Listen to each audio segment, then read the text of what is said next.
the range-topping petrol version of Skoda's latest SUV, with a turbocharged 178 bhp engine, 4-wheel drive, 7 seats, a 7-speed dual-clutch DSG automatic gearbox and bear-derived name as standard.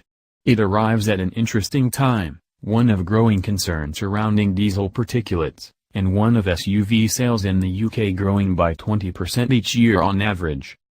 Indeed, with the KodiAQ's driving modes set correctly, there's an individual mode to tailor to your preference. It handles tidily, but never with any real depth to explore further, which is just right given its intended use. The steering is without feel but precise, grip levels, and soggy-surface traction in our 4x4 model, are high and the front wheels go first when pushed. Lovely. Of more consequence to buyers will be how well the KodiAQ accommodates 5 or 7 people, depending on your choice. Seats 6 and 7 aren't possible on S-Trim, are optional on SE and standard from SEL. There's masses of room around the 2 front seats. It's similarly spacious in the middle row, which will slide back and forth and also adjust at the backrest, while the rearmost seats will accept children with ease of adults on short journeys.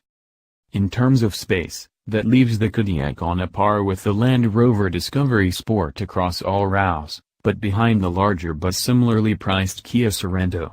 However, fold the Skoda's rearmost seats flat into its boot floor and you're left with luggage area that's much closer to the Kia's and more than a match for the Land Rover. Of course, Skoda's Simply Clever motto rings true throughout the cabin, with a generous scattering of hooks, cubbies, storage bins and nets. I bet you've heard the one about the high-mileage driver going for a diesel and everyone else being better off with the petrol.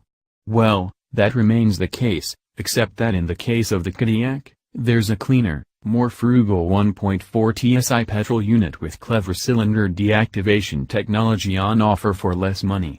That its 148 bhp doesn't feel out of depth in this 1,800 kg car rather seals the 2.0 TSI's fate.